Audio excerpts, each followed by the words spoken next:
पंचम हल्दी डाली, उसके अंदर डाली गई 5 हल्दियाँ। अब देखिए, आपने सुना होगा काली हल्दी, और एक है अम्बा हल्दी। अम्बा हल्दी, अम्बा हल्दी, ओके। और एक है दारू हल्दी। दारू हल्दी, दारू हल्दी वो दारू पीने वाली नहीं, ये लकड़ी की होती है। ओके। और एक है अपना, उसके अंदर सेलम की जो अपने आम नॉर्मल रसोई घर की हल्दी होती है, और एक उसमें है जंगली हल्दी। मैं आपको बताता हूँ, जैसे ये तो हो गई सेलम की जो हल्दी है, ठीक है, नॉर्मल है ना, येलो कलर, ये हर घर में मिल जाएगी। हाँ, ये अपने घरों में होती है। ठीक है। और ये भी ओरिजिनल मिलना कितना मुश्किल है, ये तो आज की डेट में भगवान ही जाने। इसमें क्या ओरिजिनल और डुप्लीकेट होगा? इसमें बहुत कुछ होता है जी। अच्छा। और ऐसी बात चैनल पे नहीं करनी चाहिए, लेकिन मैं कर देता होता हूँ कि जो हल्दी है ना, अब जैसे लोग कहते हैं आटा कनक का एमपी का लेना है, क्या फ़र्क है भाई, कनक तो कनक है। हाँ। वो तो उसको ज़मीन कैसी दी गई, उसको कैसे पाला पोसा गया, कैसे वो उसके अंदर हेल्थ आई है, तो वो चीज़ें। करक्यूमिन कितने % है उसके अंदर, करक्यूमिन का ही मेन खेल है। करक्यूमिन जो इसके अंदर बीज में होता है। हाँ, अब जैसे ये काली हल्दी है, ये जैसे नॉर्मल हल्दी होती है वैसी गांठ है ये देखने में अदरक जैसा लग रहा है। हाँ, अदरक की तरह है। जब इसको अपन तोड़ेंगे ना, अब इसको अपन जैसे ऐसे करके तोड़ते हैं, बीच में ये बिल्कुल मॉब कलर का होता है, जामुन साइड कलर का। तो ये हल्दी है। और इसके बाद आई है, आपको मैं बताऊं, ये जंगली हल्दी है जी। ये जंगल में खुद पैदा होती है, इसका कोई बीज नहीं होता, कोई इसको बोने वाला नहीं है। तो ये भगवान की देन है सीधा। और ये आर फैक्टर को कंट्रोल कर देती है। कौन सा फैक्टर? आर फैक्टर, जिसको हम अर्थराइटिस बोलते हैं, गठिया। अच्छा। उसको, ये गठिया रोग को कंट्रोल करने में मदद करती है। तो ये, और इसके साथ फिर दी गई आपको जो आपकी फेवरेट है, अभी आपने बोला था, ये अम्बा हल्दी। अब ये सारी लकड़ी हैं जी, लोग देखते हैं ना, तो लोगों को पता नहीं चलता कई बार, और 90% लोगों को नहीं पता, 10% लोग जानते हैं। तो ये जो अम्बा हल्दी, इन चीज़ों को ना जी कलेक्शन के वक्त जो वैद्य इनके ऊपर, अब हम लेते हैं तो हम एक एक दाना देख के लेते हैं कि इसके अंदर कोई लकड़ी मिक्स तो नहीं है, एक एक चीज़ देखी जाती है। और उसके बाद जो दारू हल्दी है ना जी, उसका कमाल है। अब जैसे मैंने ये दिखाई आपको अम्बा हल्दी, ये यूरिक एसिड की दुश्मन है। अच्छा। यूरिया को कंट्रोल करती है। तो जिसको यूरिक एसिड है, वो जिनके पैरों में दर्द रहता है, पैरों में आग निकलती रहती है, और वो कहते हैं पैर इतने जलते हैं, एड़ियाँ दर्द होती हैं, सुबह बिस्तर से नीचे लगाते हैं तो चीख निकलती है, ऐसे लोगों को ये, क्योंकि ऐसी फिर कंप्लेंट आई ना हमारे पास, घुटनों के साथ साथ ऐसी चीज़ें आई कि बैक पेन है, रीढ़ की हड्डी में डिस्क की प्रॉब्लम है, तो उसमें फिर डाली गई ये दारू हल्दी। अब देखो, दारू हल्दी क्या है, लकड़ी है नॉर्मल, है ना, तो इसके अंदर बहुत मिलावट होती है। अब देखो, है तो लकड़ी, कुछ भी मिला दें इसमें, पता ही नहीं चलता। लेकिन ये दाना दाना टेस्ट होता है हमारे वहाँ लैब पे, तब जाकर के हम इन 5 को मिला करके जब बनाते हैं, तब बनती है ये। बाबा जी की बड़ी कृपा है जी। मैं चंडीगढ़ तो आना, पंजाब नू बिलोंग करदा, मैं बाबे नानक दा बड़ा उपासक हाँ, तो बाबा जी की बड़ी कृपा है। तो इसमें क्या है जी, काली हल्दी, सेलम हल्दी, दारू हल्दी, अम्बा हल्दी और जंगली हल्दी, और इसमें ये गवर्नमेंट की स्टैंप है सारी, गवर्नमेंट से अप्रूव्ड है। और मैंने कभी भी कोई नुस्खा किसी से नहीं छुपाया, ये मेरा समझ लो अंदर आत्मा की आवाज़ समझ लो, या बाबा जी की कोई कृपा। तो कौन सी बीमारी में काम कर जाएगा ये? हाँ, ये मैं बताता हूँ। इसका क्या है, जितने वायरस आते हैं, अभी इसका हमने जब आविष्कार किया था तब आया था कोरोना काल में, इसको हमने बनाया था।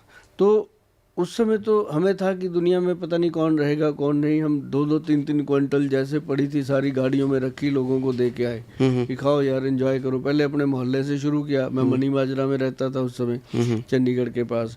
वहाँ एक एक घर के कुंडी खड़का खड़का के कहते, गोल साहब दूर से रख दो। मैं कहा कोई बात नहीं, दूर से रखते, मेरे को कुछ नहीं होता, तेरे को हो जाएगा। मतलब ऐसे कर करके सबको मोहब्बत बांटी हमने। उन दिनों में ना जी लोगों को ये लगा कि यार वाकई अगर दुनिया में कोई काम हो तो ऐसा होना चाहिए। हमने एक एक दरवाज़ा खटका के ये चीज़ें दी। जैसे लोगों को कोल्ड होता था, उनको हमने सीतोपलादी पाउडर दिया। मतलब जो हमारे पास गोडाउन में था ना जी, हमने इसलिए बांट दिया कि दुनिया से अगर चले गए ये पड़ा ही रह जाएगा, बांट दो। तो लोगों ने भी इज्जत दी उस समय। तो किसी भी तरह के वायरस पे काम करेगा ये? वायरस पे करता है। और जैसे मान लो कोई भी वायरस आ जाए, चाहे वो सीजनल वायरस, सर्दी खांसी जुकाम जैसा होता है, कुछ भी, तो इसको कैसे लेना चाहिए? जैसे लोगों को शरीर दुखने लगता है, कभी डेंगू आता है, कभी चिकनगुनिया आता है, कभी कुछ। अब चिकनगुनिया जब हो जाता है, हट भी जाता है, उसके बाद आदमी कितने महीनों तक उसकी लाइफ खराब हो जाती है कि उसके दर्द ही नहीं हटते शरीर में, रुकते ही नहीं है दर्द। तो उन लोगों को ये आधा चम्मच नॉर्मल दूध को बॉईल करना है, गिलास में डालना है, गरम गरम दूध, उसके अंदर ऊपर से हल्दी डालनी है, इसको बीच में बॉईल नहीं करना, ऊपर से डाल के उसको घुमा दो, जब पीने लायक हो जाए तो उसको सिप कर करके पीना है। रात को बैठ करके पियो रज़ाई में, अगर गर्मियाँ के दिन है तो सुबह पियो, जब भी पियो। तो ये ऐसी चीज़ है जी। अभी मान लो आपका ना सागर जी मन है कि मैंने जाना तो है भाई, मैंने दिल्ली जाना है, अब चंडीगढ़ बैठे हो, शरीर अलाउ नहीं कर रहा, दर्द हो रहा है शरीर में, तो आप कह रहे हो टीम को कि नहीं यार छोड़ो आज नहीं। आपको अगर ये आधा चम्मच पिला दिया जाए, आप 15-20 मिनट लेट कर उठोगे तो आप कहोगे यार चलो कहाँ चलना है। ऐसा है क्या? ये वो जादू, मतलब इंस्टेंट एनर्जी, इंस्टेंट एनर्जी। और वही गर्म दूध के साथ इसको आधा चम्मच मिला लेना है। जिन लोगों ने इसको सुना है, जो इन चीज़ों के बारे में जानते हैं, उनको पता है कि गोयल साहब ने बिल्कुल चूने में ईंट लगाई है, ये वो चीज़ बनाई है। ओके, ये तो इसको दूध में घोल करके कहते हैं काला गूंद, जो कैप्सूल है वो इसके साथ खा लो। तो घुटने के दर्द के लिए जो आप कह रहे थे वो भी इसी से होगा या कुछ और है ये उसके लिए? इसी से है। ये जो घुटने का दर्द हो रहा है, बैक पेन हो रहा है, पैरों में एडियो में दर्द हो रहा है और सिर में दर्द हो रहा है, शोल्डर पेन हो रहा है, तो हल्दी मिला के जब दूध देते हैं, दूध के साथ ही ये कैप्सूल देते हैं काला गोंद। तो अच्छा, ये काला गोंद जो भी आप कह रहे थे, हाँ, यही है? काले गोंद का बना हुआ कैप्सूल है। तो जब ये दिया जाता है ना सर, तो पेशेंट मतलब रात को इसके साथ एक काला गोंद से बना हुआ तेल है और एक जेल है, मतलब हमने काले गोंद को प्रॉपर बना दिया ताकि वो लोग ये कहें कि अब खाना है तो यही खाना है, नहीं खाना तो यही खाना है। मतलब उसका जो तेल है ना जी, उसको दिन में हम कहते हैं लगाओ अपने पैरों टांगों पे, अच्छे से टांग पे पूरी पे लगाओ, जिनको बैक से पेन आ रहा है पूरी कुल्ले पे लगा दो, तो घुटने पे धीरे धीरे मलो। रात को सोने से पहले जो हमारी जेल बनी हुई है उसको मटर के दाने जितना मामूली सा लेना, ऐसे घुटने पे लगा के ऐसे घुमाना है हाथ। और नीचे जो घुटने के नीचे का पोर्शन होता है, बिल्कुल नीचे जेल इकट्ठा हो जाता है लोगों का, जो कार्टिलेज होता है वो नीचे कई बार ग्लो बन जाता है गोल सा, तो वहाँ लगाएंगे, उसको कम करना शुरू कर देता है वो। तो जो पेशेंट ऐसे चल नहीं पाता था, सुबह उठता था, दीवार पकड़ पकड़ के बाथरूम जाता था, वो जब सुबह उठता है कहता है थैंक यू गोयल साहब, कमाल हो गया। मतलब डे 1 से उसको रिजल्ट मिलता है इस चीज, पहले दिन से चाहे वो कितना ही पुराना दर्द हो। कितने, मेरे पास आता ही पुराना है। अब जिसको आज दर्द हो रहा है वो मेरे पास थोड़ी ना आता है, वो तो केमिस्ट के पास जाएगा। जब केमिस्ट के पास 2-3 साल जाता रहता है, फिर लगता है, फिर केमिस्ट कहता है तू ऐसे कर, वो डॉक्टर है उसको दिखा ले, डॉक्टर के पास जाता है, डॉक्टर साहब कहते हैं ये इतनी देर ये वाली दवाइयाँ खा ले, नहीं तो ऑपरेशन हो गई। वो 2-3 साल उसकी दवाई खाएगा, तो 5-6 साल घूम घाम के जब उसका ठप्पा लग जाता है ना कि अब ऑपरेशन होगा, फिर कहते हैं यार गोयल साहब का वीडियो सुना था, उनको मिलते हैं।